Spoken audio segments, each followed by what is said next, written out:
Today I'm going to be reading Cindy Moo by Lori Mortensen, illustrated by Jeff Mack. Cindy Moo. Hey diddle diddle, the cat in the fiddle, the cow jumped over the moon. The little dog laughed to see such sport, and the dish ran away with the spoon. Over at the diddle farm, a little bit past 8, the cows all heard a nursery rhyme that caused a great debate.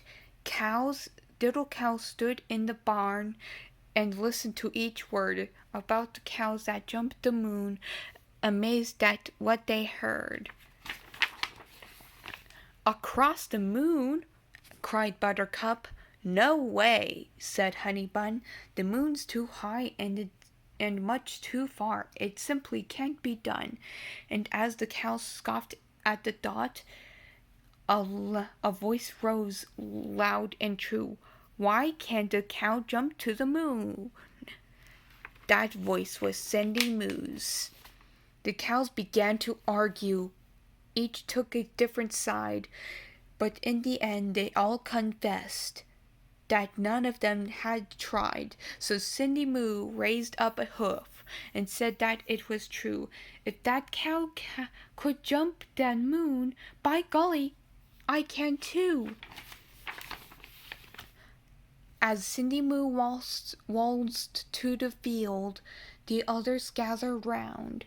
She'd jump them that moon with room to spare, in one grand bovine bound. She pawed her hoofs, she shook her head, she ran and picked up speed, and with a mighty moo she jumped across a prickly weed. "Told you so," said Honey Bun. "Too bad," said Buttercup. "Cows were meant to jump the moon. Why don't you just give up?" But Cindy Moo ignored her friends. She made a solemn vow.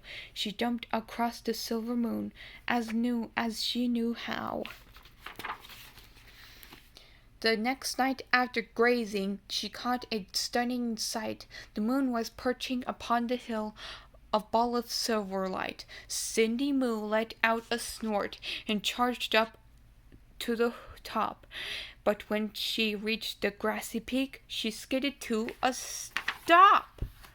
Instead of staying on the hill, much to her surprise, the moon flew off the grassy ridge, back up to star-filled skies. Cindy Moo plopped on the ground. Would it be for naught? "Jumping to the moon," she said, "is harder than I thought."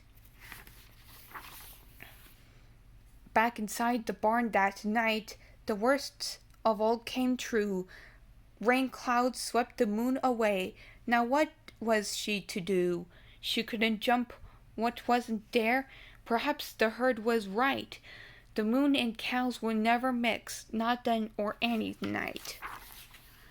But late that night, when raindrops stopped, she peeked outside and found the moon had slipped down to the earth upon this rain-soaked ground. Cindy Moo kicked up her heels and raced with all her might, and with a happy moo she jumped across the moon that night. Her friends came out and marveled much. "Miss Moo, you've done it now. A cow can really jump the moon as long as she knows how." And ever since that rainy night, the cows do not debate. Whenever rain clouds pass their way, and it's growing late, they gaze upon that puddled moon and jump it 2 by 2. And guess who leads the diddle herd? Of course, it's Cindy Moo. The end.